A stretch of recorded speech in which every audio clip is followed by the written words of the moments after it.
কথা বলেছে, অনুপ্রেরণা দিয়েছে, আপু আপনি যান, আমরা পাশে আছি। সবাই বলেছে ইনশাল্লাহ আপু চিনি, চাইতে হবে না, এরকম কথাই শুনেছি মেনলি।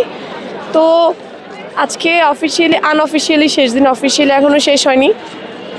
সবচেয়ে বড় কথা হচ্ছে যে আমাদের যেই জিতুক জগন্নাথকে নিয়ে কাজ করুক, জগন্নাথকে এগিয়ে নিয়ে যাক। সব কিছু জানা যাবে আগামী 30 তারিখ আমার শিক্ষার্থী জবিয়ান ভাই বোনদের ব্যালটে, যে তারা আসলে খাদিজাতুল কুবরাকে চায় কিনা। ধন্যবাদ। আমার ব্যালট নাম্বার 7, অবশ্যই সবাই দোয়া রাখবেন। আসলে জয় নিয়ে আশাবাদী বলতে প্রত্যেকটা মানুষই তো ভাবে যে আমি বিজয়ী হব, কিন্তু আমি ইনশাল্লাহ আশাবাদী, কারণ আমি সেভাবে চেষ্টা করেছি। নারী হিসেবে যে আমি দুর্বল হয়ে যাব বা একটু কাজ কম করব, আমি আমার কাজের, আমার দায়িত্বের আমি কোনো দিক থেকে কমতি রাখি নেই। যেভাবে বাকি 3 জন সুপার পদে দৌড়িয়েছে, আমি ঠিক সেভাবেই তাদের সাথে তাল মিলিয়ে দৌড়িয়েছি, শিক্ষার্থীদের কাছে পৌঁছানোর চেষ্টা করেছি। বাকিটা আল্লাহ ভরসা, নিশ্চয়ই আল্লাহ উত্তম পরিকল্পনাকারী।